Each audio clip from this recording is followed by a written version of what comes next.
Hello aspirants, అందరూ ఎలా ఉన్నారు? బాగున్నారని ఆశిస్తున్నాను. Welcome back to my channel. Friends, ఇంకా ఎవరైతే ఛానల్ సబ్స్క్రైబ్ చేసుకోలేదో వాళ్ళంతా ఛానల్ సబ్స్క్రైబ్ చేసుకోండి. నెక్స్ట్ ఈరోజు అందిన ఒక గొప్ప అప్డేట్ అండి. ఏపీపీఎస్సీ గ్రూప్ 2 మెయిన్స్ రిజల్ట్స్ అయితే స్టే ఇవ్వడం జరిగింది ఏపీ హైకోర్టు.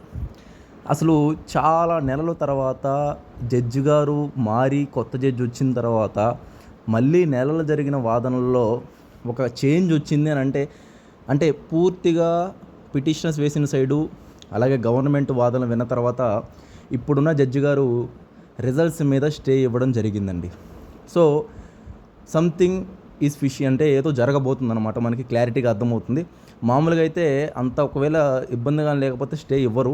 స్టే ఇచ్చారనంటే ఏదో ఉంది, సో రిజల్ట్స్ ఇవ్వకండి, కొంచెం ఆపండి అన్నట్టు జడ్జి గారు డైరెక్ట్గా చెప్పారు. ఇన్ని రోజులు స్టే అడిగితే ఇవ్వలేదన్నమాట. బట్ వాదనలు పూర్తయిన తర్వాత స్టే ఇవ్వడం జరిగింది. సో ఇక్కడ కొంతమంది ఏమంటే పిటిషనర్స్ వేసిన సైడు వాదనలు గట్టిగా ఉన్నాయి కాబట్టి స్టే వచ్చిందని అంటున్నారు. కొంతమంది ఏమో గవర్నమెంట్ సైడ్ వాళ్ళేమో సో కొంచెం వాళ్ళ తరపు నుంచి అంత ఏం లేదని వాళ్ళు అంటున్నారు. సో బట్ జడ్జి గారు ఏం తీర్పు చెప్తారో మనకి తెలుస్తుంది. పూర్తిగా అయితే వాదనలు కంప్లీట్ అయిపోయి ఓకేనా.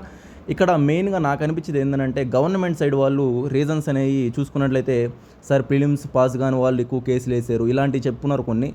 అట్లాంటివన్నీ జడ్జి గారు పెద్ద పట్టించుకోరండి. ఎందుకంటే ఒకరు వేసిన కేసు న్యాయం కోసం పోరాడతారనమాట. ఒకవేళ రైట్ ఉంటే రైట్, రాంగ్ ఉంటే రాంగ్, అది రీజన్ కాదనమాట. ఎవరు వేసారు కేసు ఏంటి అనేది మ్యాటర్ కాదు అక్కడ. ఎందుకనంటే కరెక్ట్ ఉంటే కరెక్ట్, రాంగ్ ఉంటే రాంగ్ కదా.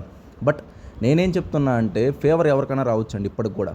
అంటే కొంతమంది ఏమంటారంటే, సార్ ఇది ఇప్పుడు మన తెలంగాణ గ్రూప్ అని చూసుకున్నట్లయితే వాళ్ళు అంతా వాదన వినిన తర్వాత రీకండక్ట్ మెయిన్స్ లేదా రీకరెక్షన్ చేయమని చెప్పారు. అంటే పూర్తిగా మెయిన్స్ సంబంధించి మాట్లాడి, ఇక్కడ మనకి మెయిన్స్ గురించా ప్రిలిమ్స్ గురించా అసలు దేని గురించి ఇంకా క్లారిటీ లేదు. అక్కడైతే మెయిన్స్ కరెక్షన్ కరెక్ట్గా లేదని వేసారు కేసు. బట్ ఇక్కడ మనకి రోస్టర్ జీవో మీదే వేస్తున్నారు అనమాట మెయిన్ కేసు. సో మళ్ళీ ఫస్ట్ నుంచి ప్రిలిమ్స్ జరగవచ్చా లేదా మెయిన్స్ జరగవచ్చా లేదా ఏం జరగకపోవచ్చా అనేది చాలా అయోమయంగా ఉంది ప్రజెంట్ పరిస్థితి. మన గ్రూప్ 2 కానీ గ్రూప్ 1 కానీ రెండు అలాగే ఉన్నాయన్నమాట. సో ఏం జరగబోతుందో నేను మీకు కంప్లీట్ అప్డేట్స్ ఇస్తాను నెక్స్ట్ నుంచి. మీరు ఛానల్ని సబ్స్క్రైబ్ చేసుకోండి. నేను ఈ మధ్య కొంచెం గ్యాప్ తీసుకున్నాను, బట్ నేను కంటిన్యూ చేస్తానండి ఈ వీడియోస్ అనేవి. మీరు సపోర్ట్ చేసి నన్ను ఏం చేయాల్సిన అవసరం లేదు, జస్ట్ సబ్స్క్రైబ్ చేసి హైప్ చేస్తే చాలు ఛానల్ని. సో మనం ప్రతి అప్డేట్ మీకు అందిస్తాను ఇక గ్రూప్ 2 సంబంధించి గ్రూప్ 1 సంబంధించి. ఇది ఒక గొప్ప చేంజ్ అని నేను కూడా భావిస్తున్నాను. అందుకే వీడియో చేస్తున్నాను. ఇది నేను చాలా నెల రోజుల పైన అయిపోతుంది వీడియో చేసి గ్రూప్ 2 మీద. ఎందుకనంటే నేను కొంచెం హెల్త్ ఇష్యూస్ మీద వాటి మీద కొంచెం ఆగున్నాను. బట్ ఇదైతే చాలా ఒక మంచి అప్డేట్ అని నేను భావిస్తున్నాను. కొంతమంది సార్ క్వాలిఫై అయిన వాళ్ళు నిరాశగా ఉంటారు, కానీ ఏంటంటే ఏం జరగద్దో ఇప్పటికీ మనకు తెలియదండి. ఫేవర్కి ఎవరికైనా రావచ్చు, but something has to be change అనమాట. అంటే ఏమైనా జరగవచ్చు, అలా అన్న అవ్వచ్చు, ఇలా అన్న అవ్వచ్చు. జడ్జి గారు ఏమనుకుంటున్నారో ఏమో చూసి స్టే వాళ్ళు ఇచ్చారు కాబట్టి మనం వెయిట్ చేయాలి ఇక జడ్జిమెంట్ కోసం. అది ఫ్రెండ్స్, అయితే మీకు కంప్లీట్ అప్డేట్ అందించాను అనుకుంటాను. ఇంకా నేను వీడియో చేస్తాను నెక్స్ట్ వీడియో. అసలు పూర్తిగా ఏమైంది, ఈరోజు వాదనలు ఏమైనా జరిగాయా, అసలు టోటల్ వాదనలు అట్లు ఇట్లు విన్న తర్వాత ఏది మంచి పాయింట్స్ ఏది ఏంటని నేను కంప్లీట్ ఒక వీడియో చేస్తాను.